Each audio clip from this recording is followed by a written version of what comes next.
I am 90 years old. At this age, time stops being an idea and becomes something you feel in your body, in your breath, in the quiet moments when no one is asking anymore. I wake up most mornings before the sun, not because I need to, but because sleep doesn't hold me the way it used to. When I lie there staring at the ceiling, it's not pain that keeps me awake. It's memory and the understanding that most of what I remember can no longer be touched, changed, or repaired. I am close to the end of my life. That's not something I say dramatically. It's just true. When you are young, death is a concept. When you are my age, it is a schedule you are aware of, even if you don't know the date. I'm not telling this because I want comfort. I don't need reassurance. I'm telling it because there are things I didn't understand until there was no time left to act on them. For most of my life, I believed time was generous. I believed it waited patiently, like a tool you could set down and pick up again later. I did not waste my life in obvious ways. That's part of what made it dangerous. I worked, I showed up, I paid bills. I did what was expected. I was considered reliable, responsible, someone you could count on. I mistook that for meaning. In my 20s and 30s, I was always tired. Not physically at first, but mentally. There was always something that needed attention, a shift to cover, a deadline, a responsibility that felt more urgent than a conversation. I told myself I would rest later. I told myself I would make things right. When things slowed down, they never slowed down. I remember evenings coming home and setting my keys on the table without really noticing the sound they made. I would sit down and feel the day collapse into me. Someone would speak to me, and I would nod, half listening, already thinking about tomorrow. I didn't think that was neglect. I thought that was adulthood. There were moments I postponed without realizing I was postponing them forever. A visit I said I'd schedule next week. A conversation I avoided because I didn't have the energy for it that day. An apology I thought could wait until things felt calmer. Things never felt calm. I wasn't cruel. That's important to say. I didn't set out to hurt anyone. I just assumed the people I loved understood that I was busy, that I cared even when I wasn't present. I assumed they would always be there. I remember my children when they were small, the weight of them when you lifted them, how quickly that weight disappeared as they grew. I remember promising myself I would slow down once things stabilized. Stability kept moving. There were school events I missed, not all of them, just enough that the pattern formed quietly. At first, there was disappointment. Later, there was acceptance. Acceptance is a dangerous thing when it arrives too early. I told myself I was doing this for them, that the work, the long hours, the constant exhaustion were a form of care. What I didn't see was how little of me they were actually getting. I remember conversations where I wasn't fully there. I remember nodding, responding just enough to seem engaged. I didn't know that presence could be felt even when words sounded right. You don't realize how much silence you create by not showing up until it becomes permanent. My marriage lasted many years. From the outside, it probably looked steady. There were no scandals, no dramatic endings. Just two people moving alongside each other, assuming there would be time to reconnect later. We became efficient instead of close. We talked about logistics, schedules, needs, what had to be done next.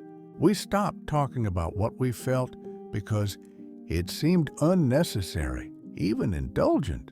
There were nights we sat in the same room and said nothing. I didn't think of it as loneliness. I thought of it as peace. It wasn't peace. I didn't understand how small distances grow. I thought love was something that stayed intact if you didn't actively damage it. I didn't know it needed attention the way a living thing does. By the time I noticed the distance, it felt rude to bring it up, as if acknowledging it would only make things worse. So I stayed quiet. Silence feels safe when you don't know what it costs. Years passed like that. Not empty years, just years filled with tasks, responsibilities, distractions. That felt important at the time. There was no single moment where everything broke.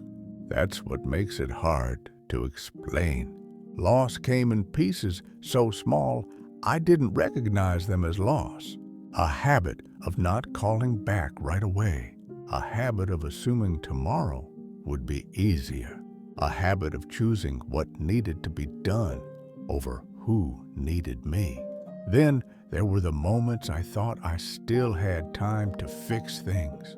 I remember thinking, once I retire, I'll make things right. Once I have fewer obligations, I'll be more present.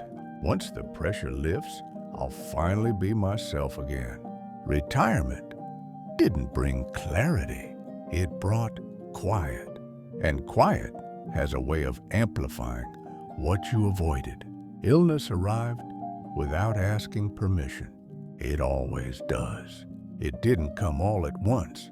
Just a diagnosis that sounded manageable, then another.